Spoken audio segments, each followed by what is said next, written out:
Olá, seja muito bem-vindo ao estudo que a gente faz da Bíblia de segunda a sexta, às 5 da manhã. Você é nosso convidado para estar junto, mas você que está aqui também acompanhando agora pelo YouTube, que Deus possa te abençoar e que você possa ser ministrado através da palavra. Vamos lá?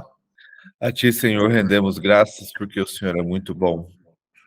O Senhor nos ouve, o Senhor cuida de nós. As suas misericórdias se renovam todos os dias sobre as nossas vidas e como somos gratos. Vem, Senhor, com o teu reino sobre as nossas vidas e que a sua vontade seja sempre soberana. Santo, santo, santo é o Senhor, santo é o teu nome, Pai. O Senhor é o único digno de ser louvado, o único digno de ser adorado.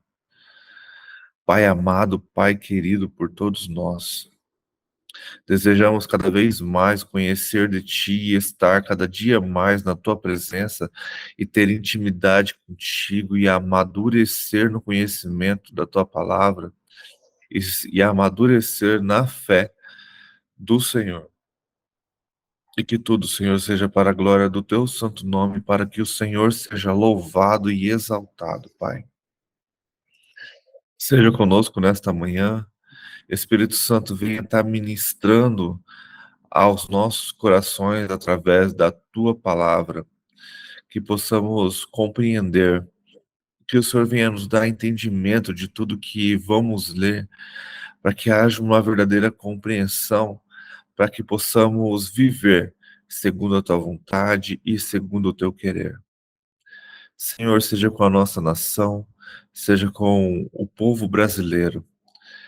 Abençoa o seu governo, abençoa aquele local, que o Senhor venha com sua justiça, com seu amor, e que a sua vontade seja soberana. Desperta a tua igreja, desperta teu povo, para que possamos viver segundo a tua vontade, segundo o teu querer, e que possamos ver tudo que o Senhor está fazendo, tudo que o Senhor tem preparado para nós, para esses dias, para que o seu nome seja exaltado, para que o Senhor seja glorificado.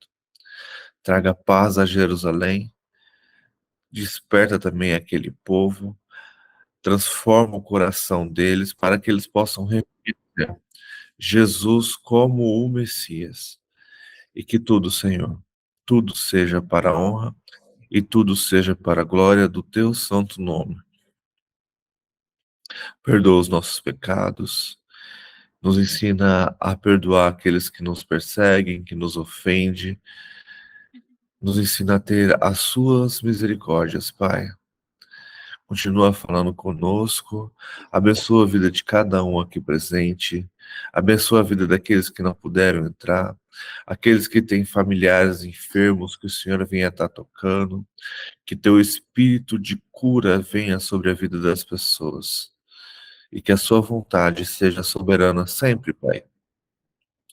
Nos dê sabedoria, nos dê discernimento, Pai, para entender o que o Senhor está fazendo e como o Senhor está fazendo. Enche os nossos corações com o desejo de estar cada dia mais perto de Ti. E que tudo, Senhor, seja para a honra e glória do Teu nome, porque Teu é o reino, o poder e a glória para todos sempre. Em nome de Jesus. Amém. Bom dia, Marisa. Bom dia a todos. Tudo bem? Então vamos lá. Deuteronômio 19. As cidades de refúgio. Geralmente eram cidades onde se iria tanto ladrões como pessoas doentes. Está lá em Números também. Números 35 e Deuteronômio 4. Então vamos lá. Deuteronômio do 4, 41 e 43. E Deuteronômio 19, a gente vai ler agora. Quando o Senhor, seu Deus, eliminar as nações cuja terra dará a vocês, e quando vocês desolarem essas nações e morarem nas cidades e nas casas deles, separem 3 cidades no meio da terra que o Senhor, seu Deus, dará a vocês, para que dela tomem posse,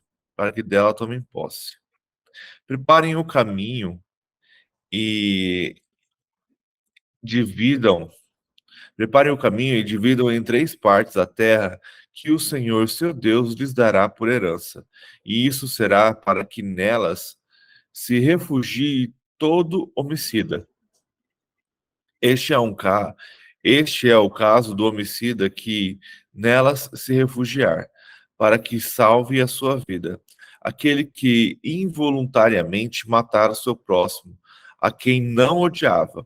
Assim, se alguém entrar com o seu próximo na floresta para cortar lenha e a madeira com impulso do machado, para cortar uma árvore, o ferro soltar do cabo e atingir seu próximo, e este morrer, aquele homem poderá se refugiar numa dessas cidades e salvar a sua vida.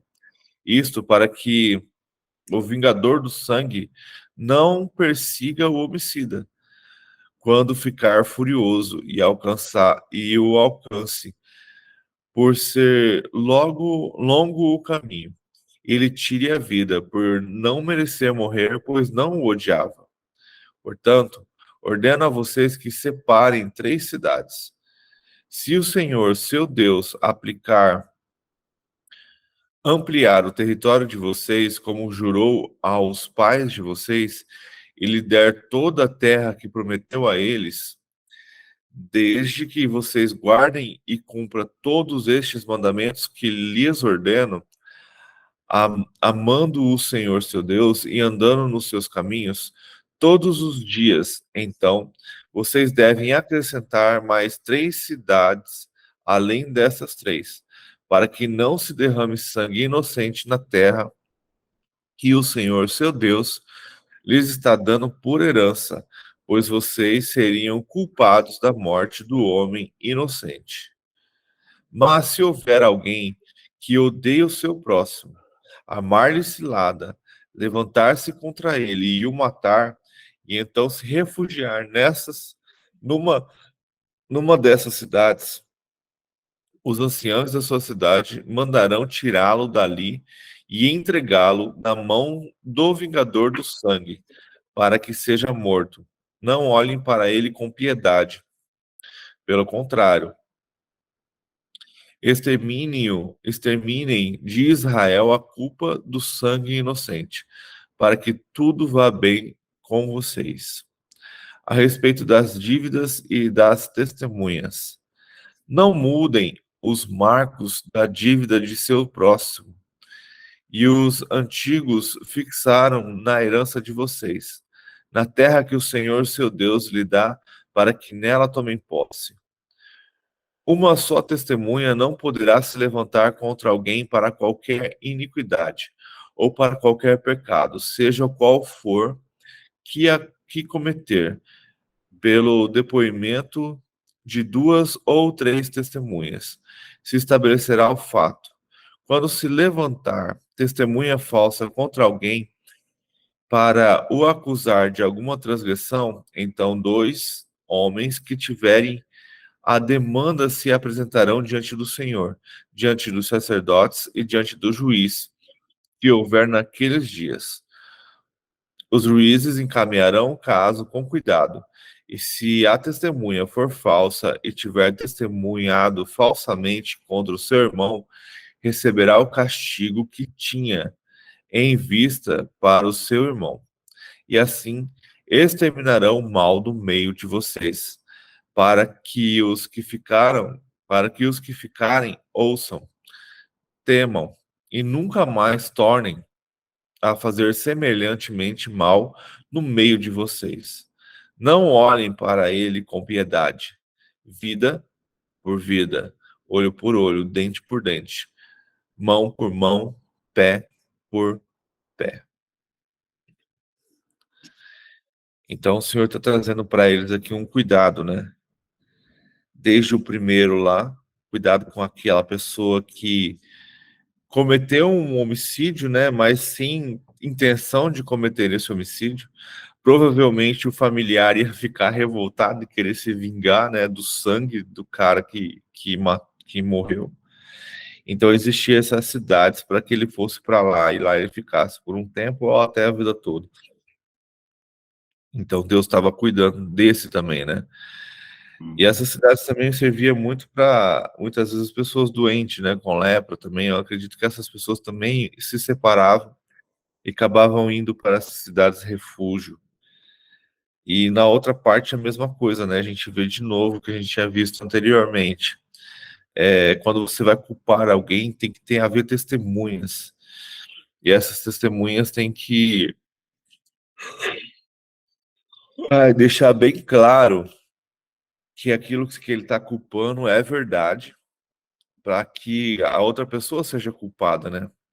E eu acho interessante que ele fala: leve diante do Senhor, diante do sacerdote, diante dos juízes. E tem que ter pelo menos duas testemunhas do que você está culpando o cara. E se descobrir que no final você está culpando o cara e não é verdade, você vai ser julgado por aquilo. Você vai ser o acusado, né? E no final você vai ser a pessoa que vai ser expulsa, ou a pessoa que vai ser morta, para que haja de exemplo para o resto do povo, né? Não ficar acusando os outros injustamente.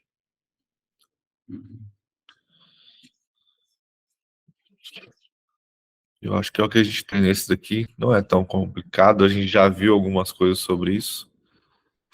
Vamos pro 20? Bora. Quem quiser ler, fica à vontade. Vou ler o 20. As leis sobre a guerra. Quando saíres à peleja contra teus inimigos e vires cavalos e carros e povo mais numeroso do que tu, deles não terá temor, pois contigo está o Senhor teu Deus, que te fez subir da terra do Egito. Quando estiveres para entrar na peleja, o sacerdote se chegará e falará ao povo, e lhe dirá: ouve, Israel, vós estáis hoje para entrar na peleja contra os vossos inimigos.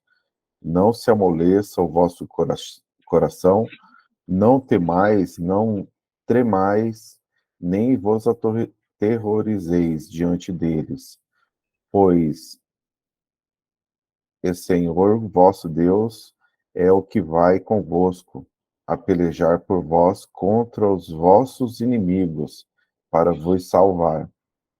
Então os oficiais falarão ao povo, dizendo: qual é o homem que edificou casa nova e ainda não a dedicou? Vá e torne para casa, não suceda que morra na peleja e outro a dedique. E qual é o homem que plantou uma vinha e ainda não a desfrutou? Vá e torne para casa, não suceda que morra na peleja e outro a desfrute. Também qual é o homem que está desposado com uma mulher e ainda não a recebeu? Vá e torne para casa, não suceda que outro não suceda que morra na peleja e outro a receba. Assim continuarão os oficiais a falar ao povo, dizendo: qual é o homem medroso e de coração tímido? Vá e torne para casa, a fim de que o coração de seus irmãos não se derreta como o seu coração. Então, tendo os oficiais acabado de falar ao povo, designarão chefe das tropas para estarem à frente do povo. Quando te aproximares de uma cidade para recebê-la, apregor-lhe-ás paz. Se ela te responder em paz e te abrir as portas, todo o povo que se achar nela será sujeito a trabalhos forçados e te servirá. Se ela, pelo contrário, não fizer paz contigo, mas guerra, então a sitiará. E logo que o Senhor teu Deus a entregar nas tuas mãos, passarás ao fio da espada todo o homem que nela houver. Porém, as mulheres, os pequeninos, os animais e tudo que houver na cidade, todo o seu despojo tomarás por presa, e comerás o despojo dos teus inimigos, que o Senhor teu Deus te deu. Assim, farás a todas as cidades que estiverem mais longe de ti, que não são das cidades destas nações, mas das cidades destes povos, que o Senhor teu Deus te dá em herança, nada que tem fôlego deixará com vida. Antes, destruí-los-ás totalmente, aos heteus, aos amorreus, aos cananeus, aos perizeus, aos aveus e aos jebuseus, como o Senhor teu Deus te ordenou, para que não vos ensinem a fazer conforme todas as abominações que eles fazem a seus deuses, e assim pequeis contra o Senhor vosso Deus. Quando sitiares uma cidade, por muitos dias pelejando contra ela para a tomar, não destruirás o seu arvoredo, metendo nele o machado, porque dele poderás comer, pelo que não o cortarás, porventura a árvore do campo é homem, para que seja sitiada por ti. Somente as árvores que souberem não serem árvores cujo fruto se pode comer, é que destruirás e cortarás. E contra a cidade que guerrear contra ti, edificarás baluartes até que seja vencida. Legal. Interessante, né?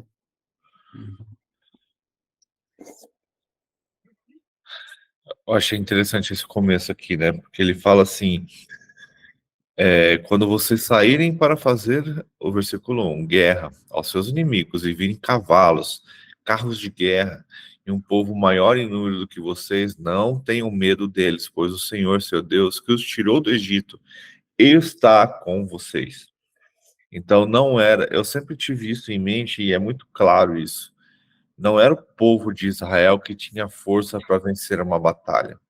Eles venciam a batalha porque o Senhor era com eles. Porque o Senhor estava com eles, né?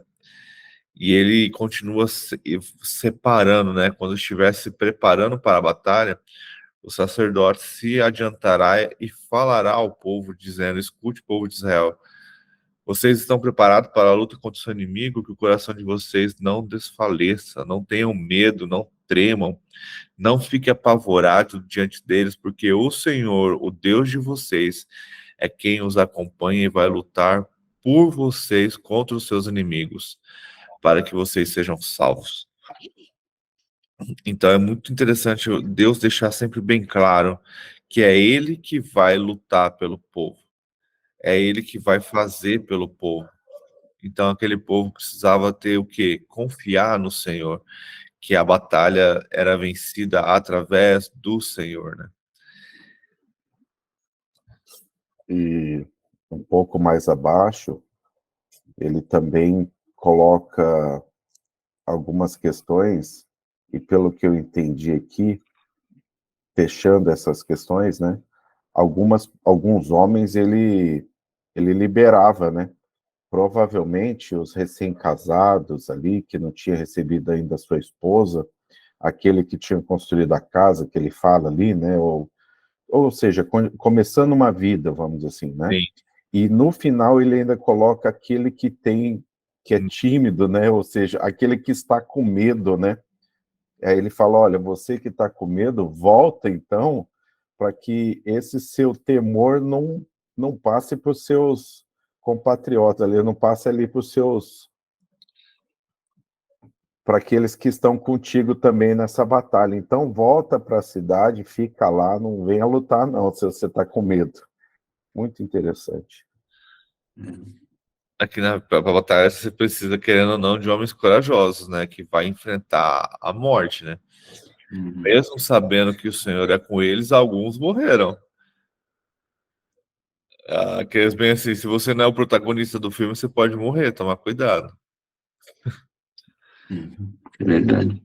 E é interessante aqui que, continuando a leitura, você percebe que não era para o povo de Israel ficar só ali na terra que o Senhor prometeu.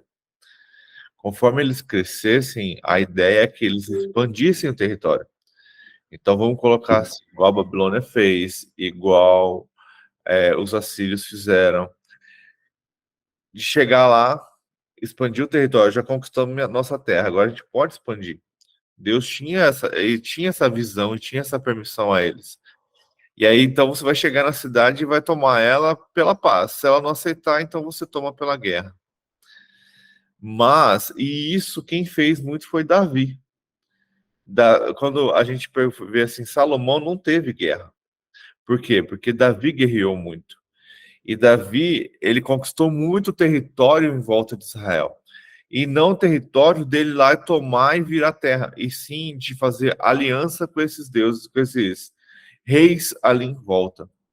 E aí, quando a gente vê Salomão, um cara que não teve guerra, ele não teve guerra por dois motivos. Por ser filho de Davi e por ter aumentado seu território e conquistado paz ali em volta. E outra coisa, quando ele via que um rei estava a fim de fazer guerra com ele imediatamente ia lá fazer uma aliança e casava com a filha desse cara. E, cara, ele teve mais de 700 mulheres. Ele não esteve com todas. A maioria foi só aliança. Casou para não haver guerra.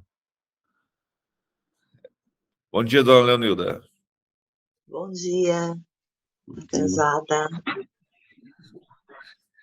E é bem interessante nesse final, né, que ele pede para cuidar das árvores, para que você não desperdice, né? Afinal de contas, você vai estar sitiando uma cidade, vai estar em volta dela, e se você cortar as árvores com fruto, você vai comer o quê? Então, é interessante que ele fala para tomar cuidado até das árvores em volta da cidade. O cuidado do Senhor nos detalhes é maravilhoso. E tem um trecho aqui, né, que fala que você não vai chegar lá e já vai chegar atacando a cidade, né? Você dá tempo para que os habitantes dali decidam se eles vão se entregar, vamos dizer assim, né? Ou não, né?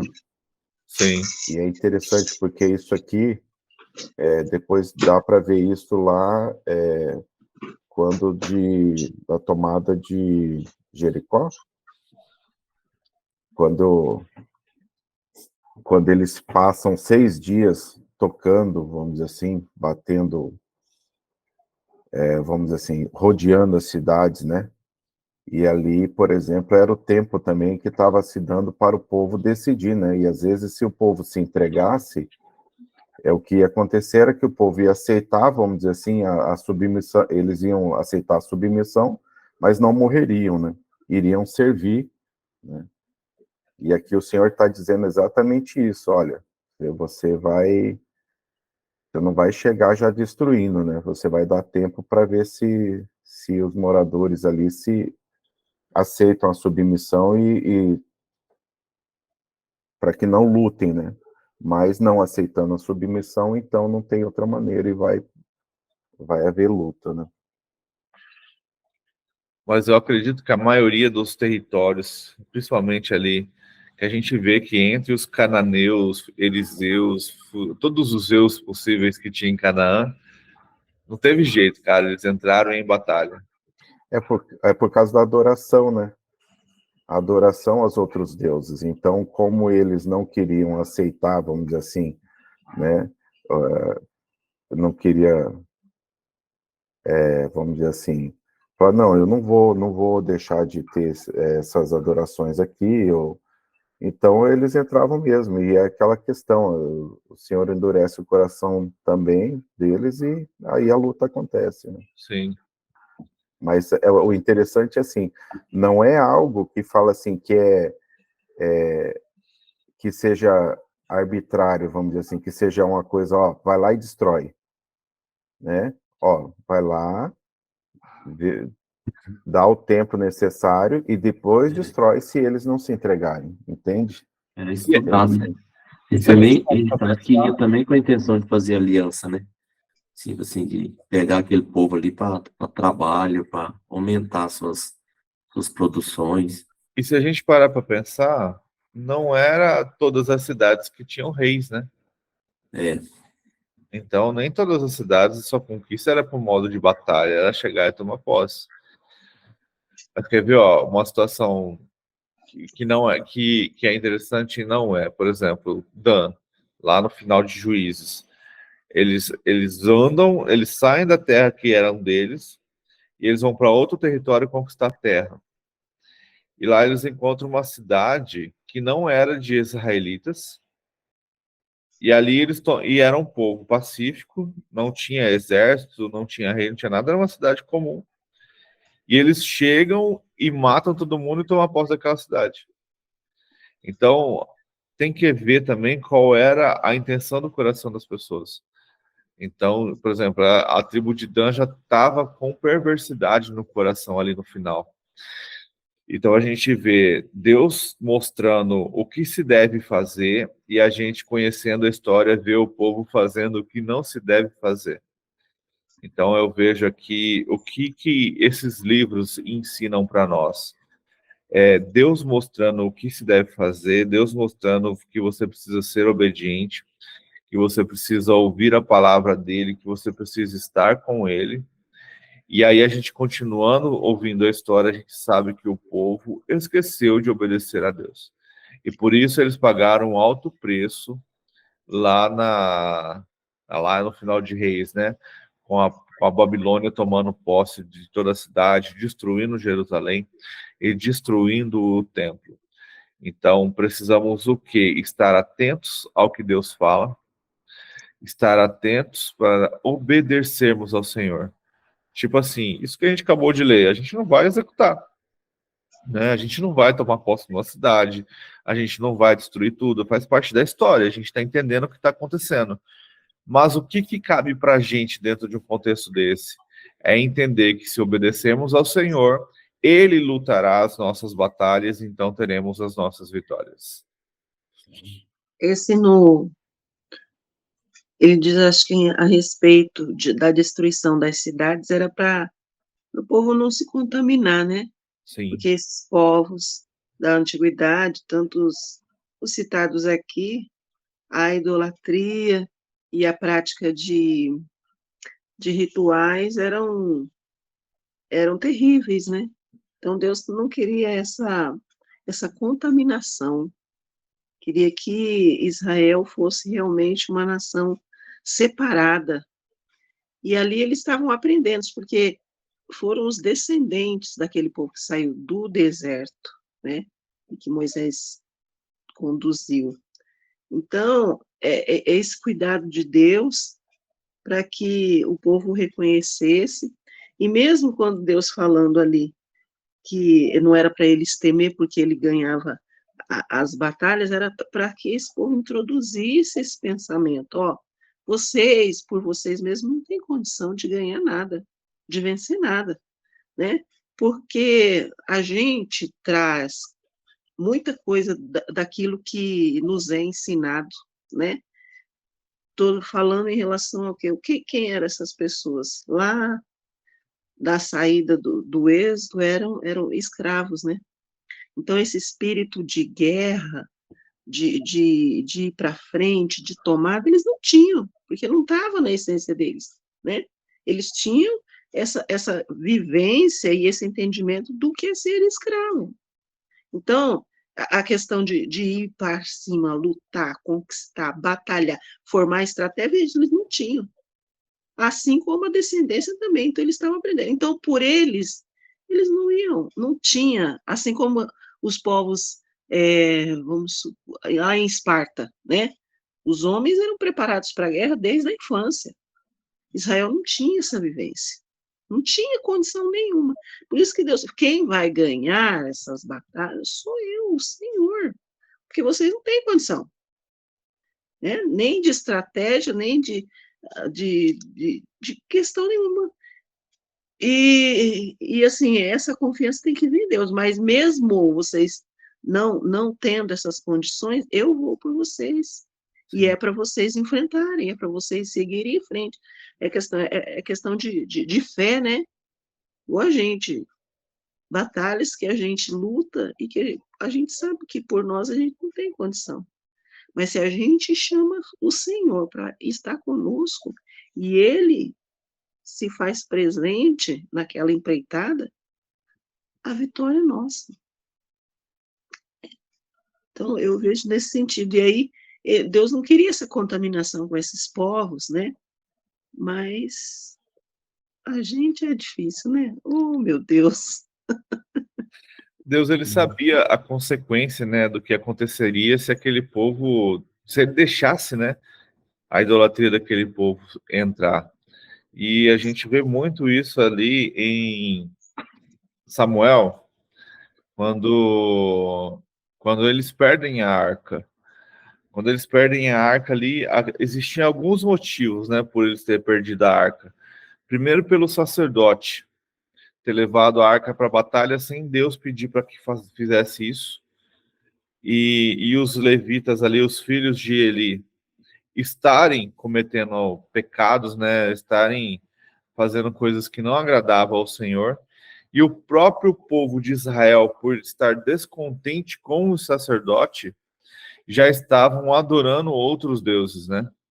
Porque aí a gente vê que depois que eles perdem a arca, quando Samuel se levanta, mesmo sendo jovem ainda, para exortar o povo, é muito interessante a gente ver que ele exorta o povo ao arrependimento, né?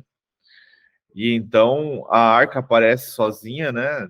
Através dos bois levados, que os filisteus devolveram a arca, porque estava destruindo eles, matando eles lá, por estar com a arca lá. E aí, quando eles vão para uma batalha, a gente não consegue, a gente só lendo, a gente não tem muita visão, né? Mas eu gostei muito que a novela Reis, ela deixou isso muito claro, cara, e ficou muito massa, que eles vão para a batalha, depois de quê? De haver o arrependimento, depois de eles terem se arrependido, depois de eles ter ali se entregado ao Senhor, pegado os ídolos que eles carregavam com eles e jogado fora. A arca já estava com eles, então Samuel sobe ao monte e os filisteus vêm para atacá-los. E o povo de Israel fica esperando, e cara, tá na Bíblia, muito massa, que o Senhor batalha. A maioria do povo, do exército filisteu, é destruído com raios. Então o Senhor entra na guerra, ele destrói o exército filisteu, que era muito maior e muito mais preparado que o exército israelita. E então eles vão para cima. E aí, depois dessa batalha, quando o povo de Israel vence, conta que eles ficam ali quase mais de uma geração sem ser atacado de novo pelos filisteus. Então, como essa batalha, a qual Deus lutou, resolveu. Então, a batalha, quando o homem luta pela própria força, muitas vezes não é vencida. O homem não vence. Mas quando entregamos a batalha, a luta na mão do Senhor e deixamos ele agir, e estamos em concordância com o que ele vai fazer, e estamos atentos ao que ele vai fazer, essa batalha é vencida. Vamos trazer para o nosso contexto aqui. Enquanto a igreja continuar achando que é o homem que vai mudar a nação brasileira, não vai mudar. A gente vai continuar nessa. Porque não é um homem que for lá, que vamos supor que substituir esse governo ou que fizer alguma coisa que vai mudar. É Deus que vai mudar.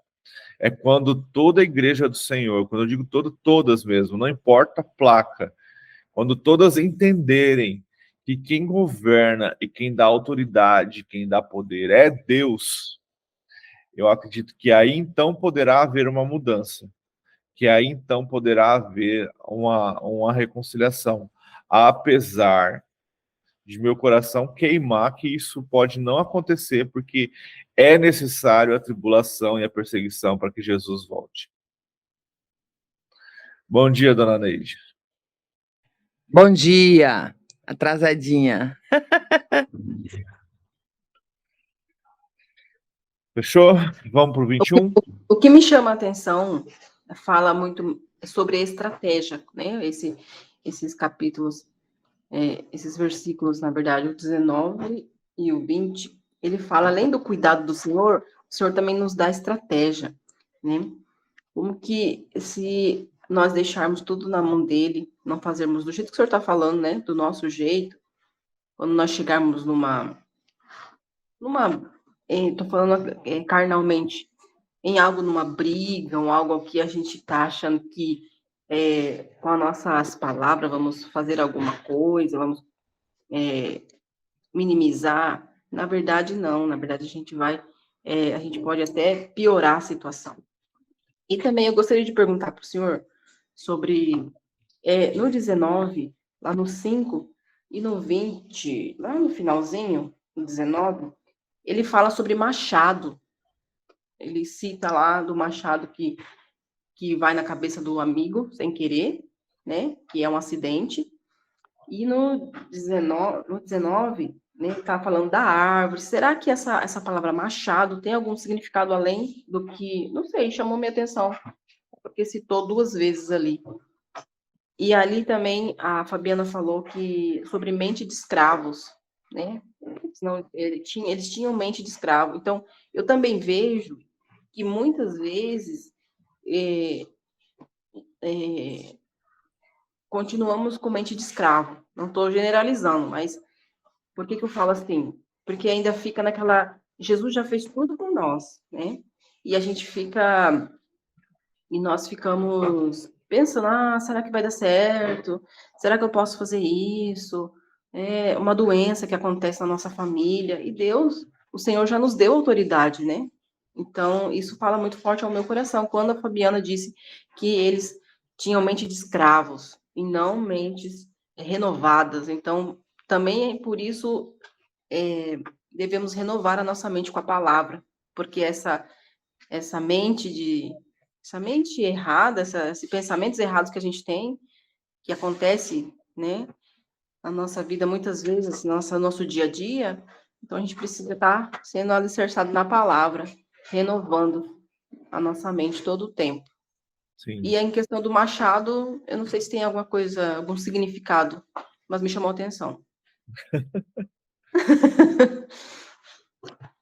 Não sei, de verdade, eu acho que não. Bom dia, Beth. Mas se alguém Boa tiver tarde.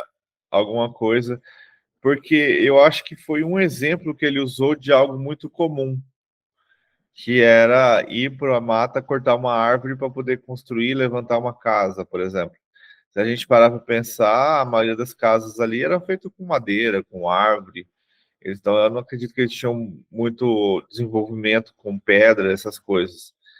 Mas eu acho que foi mais um exemplo mesmo, né?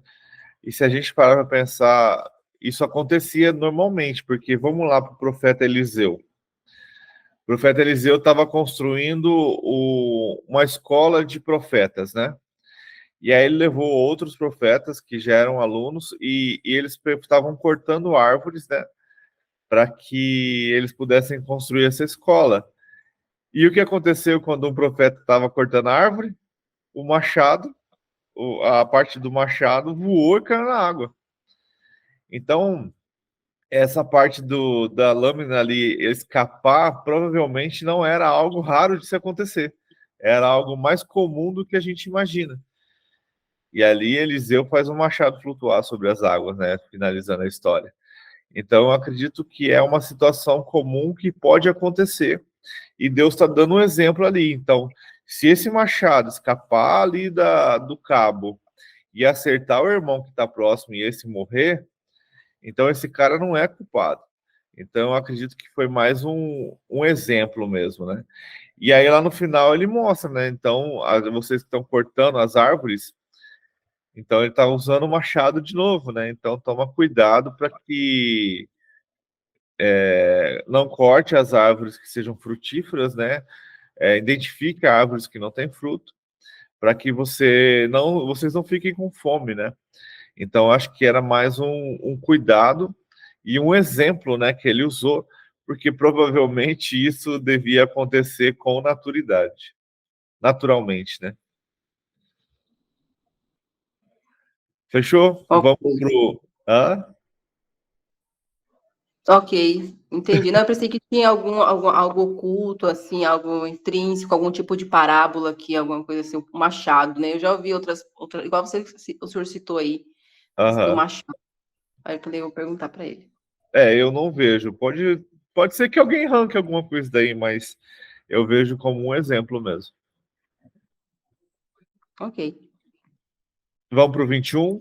Quem quiser ler, fique à vontade.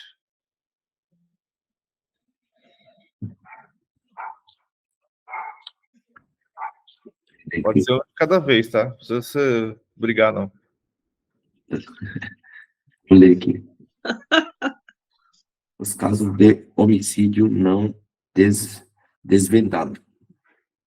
Se alguém for encontrado morto no campo, na terra que o Senhor, o seu Deus, lhe dá, para dela tomar posse, sem que se saiba quem o matou, as autoridades e os juízes sairão medirão a distância do corpo até as cidades vizinhas. Então, as autoridades da cidade mais próxima do corpo apanharão uma novilho que nunca foi usado para trabalho e, e sabe e sobre a qual nunca foi posto jugo e a levarão a um, a um vale de terras nunca aradas nem semeadas, e onde haja um ribeiro de águas perenes. Perenes. Vocês quebrar, quebrarão os pescoço da novilha. Depois os sacerdotes descendentes de Levi se aproximarão, pois o Senhor, o seu Deus, os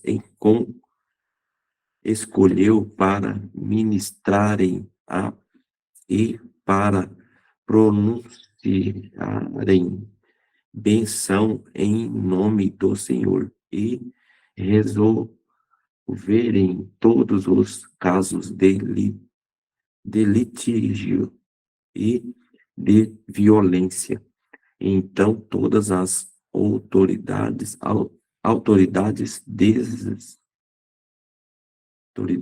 da cidade mais próxima do corpo levarão as mãos sobre o novilho, cujo pescoço foi quebrado no vale, e declararão: as nossas mãos não derramarão este sangue, nem os nossos olhos virão.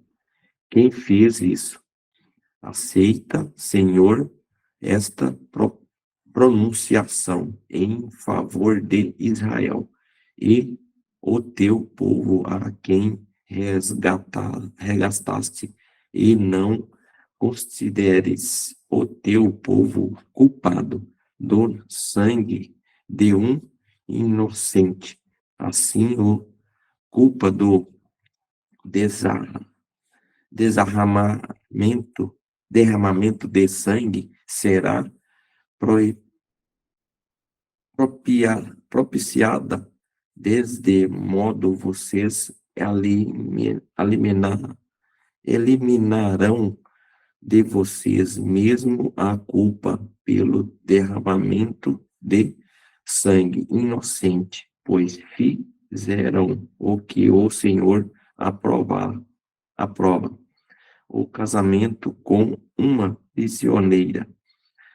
Quando vocês querem guerrearem contra os seus inimigos, o Senhor, o seu Deus, entregarem em suas mãos, e vocês fizerem prisioneiros, um de vocês poderão ver entre eles uma mulher muito bonita, agradar-se dela e tomá-la como esposa. Leve-a para casa, ela rapará a cabeça, cortará os unhas e se desfará das roupas que estavam usando.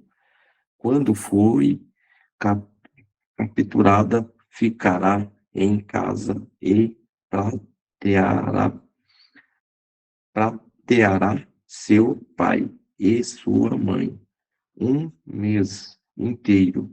Depois você poderá chegar-se a ela e tornar-se o seu marido, e ela será sua mulher.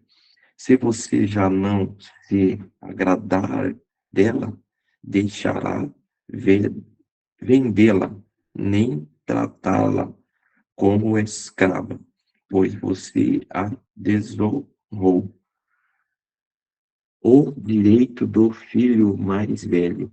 Se um homem tiver duas mulheres e preferir uma delas, e ambas lhe derem filhos, é o filho mais velho for filho da mulher que ele não prefere, quando der a herança de sua propriedade aos filhos, não poderá dar os direitos do filho mais velho ao filho da mulher preferida. Se o filho da mulher que ele não prefere for de fato o mais velho, ele terá que reconhecer como primogênito o filho da mulher que ele não prefere, dando-lhe porção dupla de tudo o que possui. Aquele filho é o primogênito, sinal da força de seu pai e do direito do filho mais velho. Lhe pertence, lhe pertence o castigo do filho rebelde. Se um homem tiver um filho obstinado e rebelde, que não obedece ao seu pai, nem à sua mãe, e não os escutar quando, palavra esquisita, os escutar quando o disciplinam o pai e o mãe, e levarão aos líderes da sua comunidade à porta da cidade, e dirão aos líderes: nosso filho é obstinado e rebelde, não nos obedecem, e devasso e vive bebendo. Então todos os homens da cidade o apedrejarão até a morte. Eliminem o mal do meio de vocês todos. O Israel saberá disso e temerá diversas leis. Se um homem culpado de um crime que merecia a morte for morto e perdoado no madeiro, não deixem o corpo no madeiro durante a noite, enterrem-no naquele interno, naquele mesmo dia, porque qualquer que for perdoado num madeiro está debaixo da maldição de Deus. Não contaminem a terra que o Senhor, o seu Deus, lhes dá por herança. Matar e enterrar, mesmo dia.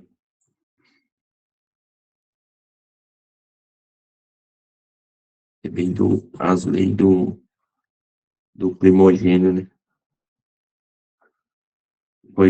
O Davi vai dar a herança, o reino dele para um filho que não tem nada a ver, né? Ele teve bastante filho. É por isso que há guerra, né? Uhum. É por isso que o filho mais velho tenta tomar o reino de tudo quanto é jeito. É, Mas ali a gente vê uma intervenção do Senhor, né? Porque e é bem interessante o posicionamento de Davi nesse momento, né? Quando o filho mais velho tenta tomar o reino, Davi não entra em guerra, Davi foge. Ele fala: vai que é da vontade do Senhor. Se for da vontade do Senhor, ele vai ser rei. Se não for, Deus vai tirar o reinado dele. O cara vai lá e morre sozinho, né? e Então, aqui a gente vendo, parece que e está escrito aqui, né? Que ele deverá dar para o filho daquele que. Por isso que Davi acho que fez isso, né? Ele sentiu, porque aqui no Deuteronômio, esse que eu li aqui agora, ó, ele tem que dar pro filho mais velho, mesmo que ele não goste, não aprova ele, não aprova a mulher que ele queria dar para aquela mulher que ele gosta, o filho da mulher que ele gosta. mas o interessante é que não foi Davi que escolheu. Então, Foi o próprio Deus que escolheu Salomão como o próximo rei. Por quê? hum, Quando Davi se levanta e fala que vai construir um templo, Deus fala: não, você não vai construir. Quem vai construir será o seu filho. E é, ele fala que vai ser Salomão. Então é o próprio Deus que escolhe Salomão. Lógico, aí Betseba, na época que Davi está para morrer, ela acelera o processo, né? Ela leva o profeta lá e faz ele entregar o reino para Salomão, né? Mas voltando aqui, eu acho bem interessante que a gente tem algumas situações, né? A primeira é quando você acha alguém morto e não sabe quem é. Então tem todo um ritual e todo um processo, e eu gostei muito da oração do sacerdote, né? As nossas mãos não derramaram este sangue, e os nossos olhos não viram quem o derramou. Perdoa o teu povo de Israel, que tu, ó Senhor, resgatastes, e não ponhas a culpa do sangue inocente no meio do povo de Israel. Então, tipo assim, cara, a gente não sabe quem foi, não tem como a gente trocar lá e voltar ali, sangue por sangue, né? Não tem como a gente castigar alguém porque não viu. Então, vamos, fazer a pessoa confessar o que não fez, né? Assim, aí então, acha Senhor, a lei perdoa. era Então, Senhor, fazer um perdoa. sacrifício de um boi, né? Bem, É, a lei era bem proteger todo mundo mesmo, ninguém sabia. Então vamos sacrificar um boi para se livrar do derramamento de sangue. e ali ele pede para que Deus perdoe todo o povo, né? Uhum. Então, É tipo assim, porque, até quem derramou o sangue se tornou inocente. É, é porque o derramamento de sangue, ele era algo muito sério. E tinha que ter uma culpabilidade. Não podia ficar assim, ah, morreu, morreu, tá bom, deixa pra lá. Então, era assim, Deus com certeza tinha essa cobrança do derramar do sangue, né? E aí o temor mesmo, e até para preservar o povo, o temor, como é que ia ficar um caso não resolvido?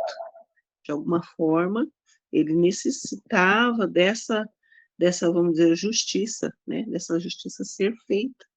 E como culpar alguém se não sabia quem que era? E aí, dessa forma, o Senhor resolveu, né? Sim. E é bem interessante, porque se a gente volta lá para Caim e Abel, quando Deus chega em Caim, ele fala assim: a terra clama pelo sangue do seu irmão. Então, não tem jeito. Quem matou precisa pagar, né? E aí, como você não sabe quem foi que matou, há uma maneira de se resolver, de apaziguar isso com o Senhor. Não que quem matou Deus não saiba e essas consequências ele vai pagar depois, né? Sim. E aí, Porque Caim ficou marcado, né? sim. E aí a gente tem aqui a respeito da mulher prisioneira. Então a gente está vendo aqui que nem todas as cidades se matava todo mundo. Muitas vezes ficavam as mulheres e as crianças como prisioneiros, né? Se tornavam escravos. E se algum homem se encantasse por alguma mulher e resolvesse casar com ela, então ele tinha todo um processo, né, de deixar ela passar pelo luto. Afinal de contas, ela perdeu o pai e marido e perdeu provavelmente ali boa parte da sua família. E aí, depois de tudo isso, você a terá como sua esposa. E aí é muito massa que Deus deixa aquele cuidado, né? No versículo 14. E se você não gostar mais dela, deixe que ela vá para onde quiser. Você não pode vendê-la por dinheiro nenhum, nem maltratá-la, porque a humilhou. Então, Deus está cuidando, né? Então, já sabia da perversidade do coração do homem, mesmo no meio do seu povo, né? Na minha versão tá assim, nem tratá-la como escrava, porque É, você a a minha desonrou. falou isso aí, nem tratar como escravo. Legal. E aí ele fala do primogênito, que é o que a gente estava discutindo sobre Davi. E aí aqui a respeito do filho desobediente foi o que eu estava falando para vocês, acredito que foi ontem. Que eu li esse versículo para minha filha, ela chorou de soluçar, né? Que se alguém tiver um filho teimoso e rebelde, né, que deve levar lá e ele vai ser apedrejado. Então era uma maneira de você cuidar para que essa má influência não se tornasse pior no meio daquele povo. E você sabe por que ela chorou de soluçar? Será que é porque ela estava desobedecendo? Isso aí foi uma tortura psicológica, praticamente. Não, Foi muito. A Márcia ficou brava comigo, não gostou da ideia, não. eu também não. Ah, eu só li para ela o que estava na Bíblia. Ai, não, peraí, muita calma nessa alma. Eu só li para ela o que estava na Bíblia. Olha, eu, como pai, tenho que mostrar para ela o que está escrito aqui. Lógico, depois eu expliquei, a gente mostrou para ela, mas ela tem uma idade que o mais difícil para a gente é tentar ensinar para ela sobre obediência.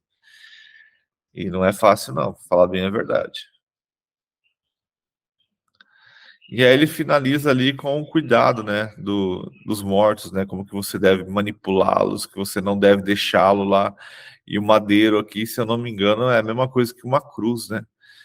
Se alguém tiver cometido um pecado que é passível de pena de morte, tiver sido morto e vocês pendurá-lo no madeiro, e o seu cadáver não deve permanecer no madeiro durante a noite. Então, não deve ficar ali, né? Se a gente pegar assim alguns filmes antigos, alguns filmes na época escura da história, né? Na época medieval, se eu não me engano, acho que os próprios romanos faziam isso também.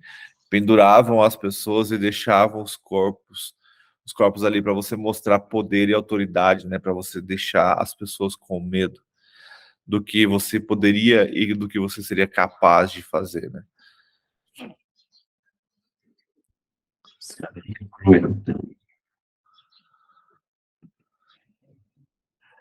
Fechou, gente. 6h15. Hoje a gente avançou bastante. A gente leu 3 capítulos.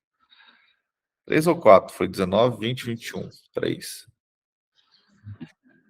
E aí a gente aprendeu algumas regras básicas do que o Senhor tem para aquele momento, para aquele povo que vai sair daquela terra ali para conquistar a terra prometida, né? E no que eu tenho aqui, no resuminho que eu tenho aqui, ele deixa bem claro a parte da desobediência do filho, né? E aí ele coloca aqui que não são poucos os casos de filhos desobedientes em nossa nação. Por isso mesmo, tão severa tem sido a nossa colheita com relação a morte prematuras, calamidades familiares e etc., né? E ele fala que honrar pai e mãe é algo fundamental para uma vida pacífica, longa e próspera. Na ordem, o que me chama a atenção é o fato de que os próprios pais deveriam reconhecer que seu filho era desobediente e mau. Normalmente, os pais são coniventes com os erros dos filhos, olha só. Enquanto todos dizem que e sabem que ele é culpado, os pais negam com veemência, mas isso não está certo. Em Cristo devemos ser sinceros e criar nossos filhos no temor do Senhor. Caso eles se desviem no futuro, o que é pouco provável para quem foi bem instruído, devemos conduzi-los à justiça e não tentar amenizar suas dores. Eu gosto muito de um exemplo de um pastor de uma comunidade, de uma igreja, que aconteceu da filha dele, maior de idade já, se pronunciar totalmente contra ele e contra a Bíblia. E ele é um pastor líder de todo um sistema de igrejas. E ela se pronunciar contra ele, se pronunciar contra todo o sistema da Bíblia e se declarar homossexual. E aí esse pastor ele teve que vir e falar, né? Ela é maior de idade e ela escolhe as escolhas que ela faz. Eu não sou responsável pelo que ela escolhe. A gente tentou ensinar, mas aí as escolhas delas são delas. Então a gente, como pais, depois a gente tem o dever de ensinar. Por que eu vejo muito filho de cristão rebelde? Pela maneira de ensinar. Vou dar um exemplo perto aqui. Muitas vezes o pai fala não e não explica por que do não. Simplesmente fala não. Mas por quê? Porque não e acabou, porque eu mando. Não. A minha mãe foi uma pessoa que ela sempre sentou comigo e explicou o porquê. Minha mãe, eu posso falar assim que eu posso contar nos dedos quantas vezes ela me bateu. Mas toda vez que eu aprontava algo que a desagradava, ela sentava e dava aquele velho sermão. Que às vezes era melhor ter tomado uma chinelada, uma cintada, sabe? Mas faz você refletir, faz você pensar e faz você mudar a rota. Então, muitas vezes, uma surra, né, vamos colocar assim, ou uma correção com a vara, ela não é tão eficiente como você explicar o que caminho que o seu filho está tomando e onde ele vai chegar.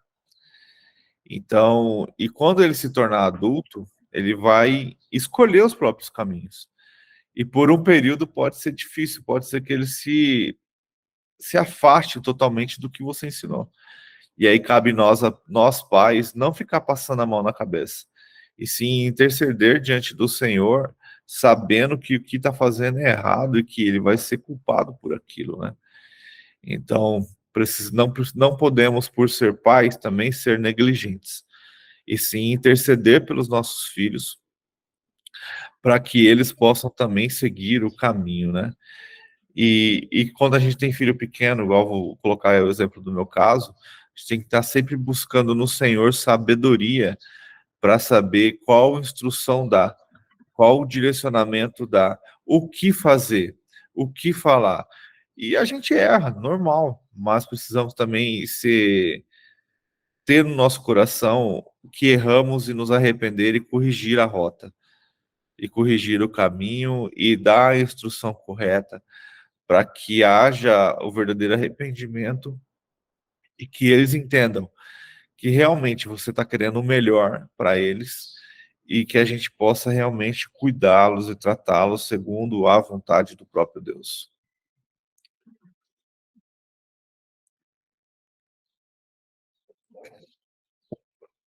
Fechou, gente? 6h20. A gente leu bastante. Deus é muito bom. Ele vai mostrando o seu cuidado com aquele povo histórico, né, com aquela história. E a gente pode ir tirando para nós hoje algumas lições, né, de como precisamos aprender a obedecer ao Senhor e viver segundo o seu querer e segundo a sua vontade. Deus é muito bom, muito bom. Vamos estar orando então para a gente encerrar? Hoje eu queria que quem sentisse no coração fizesse a oração final. Orando.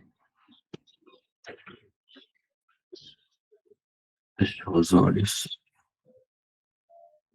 Pai, estamos aqui reunidos em Teu nome, Pai. Levantamos cedos para agradecer e aprender um pouco de Ti, Pai.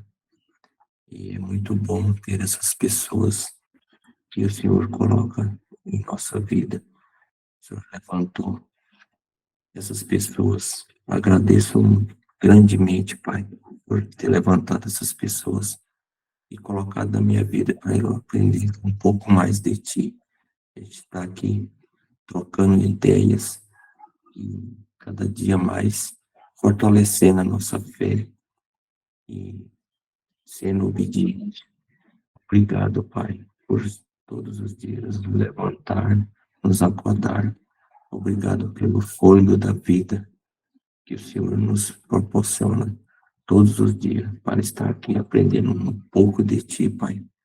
Muito obrigado por essas famílias que levantam todo dia para dividir o seu aprendizado, o seu conhecimento e cada dia mais a gente aprender um pouco da Tua palavra para que a gente possa cada dia mais adquirir sabedoria, ficar sempre alerta, e é muito maravilhoso, Pai, estar sempre buscando e para que a gente poder ter intimidade com o Senhor.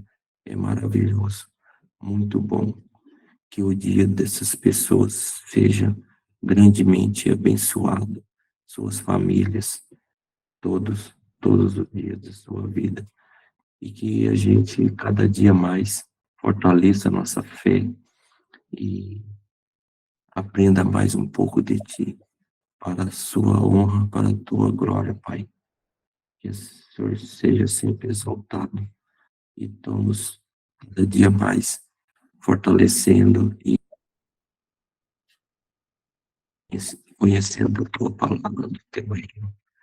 Obrigado, Pai, por tudo que fez pela gente, que o Senhor está sempre cuidando de nós, das nossas famílias, e que o Senhor abençoe e cada dia chega mais perto das pessoas que estão aí nos assistindo, que a gente sirva de luz, de exemplo, para que possa vir mais pessoas a aprender e temer ao Senhor, sempre, todos os dias que puder ou não puder, mas que abençoe também essas famílias que estão nos assistindo, para que a gente sirva de exemplo e luz na vida deles também. Que o Senhor abençoe todos aqui presentes nessa sala, que sempre nos ensinamos e fazendo que a gente aprenda mais e fortaleça a nossa fé. Em nome de Jesus, eu peço que abençoe todos que assistiram, que entraram e que não pôde entrar por algum motivo. Que tenham um ótimo dia, um ótimo final de semana, uma boa semana, cheia de graça, cheia de bênção e de sabedoria.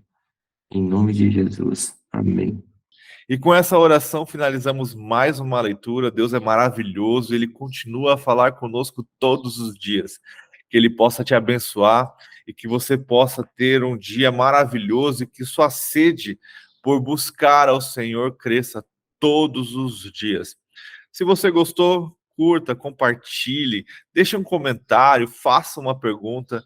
Não fique inerte, haja, faça alguma coisa, deixa Deus agir no seu coração e que você possa estar com a gente também ao vivo, também trazer as suas dúvidas, trazer suas perguntas, ou então acrescentar a nós a sua sabedoria e que Deus possa te abençoar ricamente e que você tenha uma vida abençoada e que você tenha sede pela palavra do Senhor.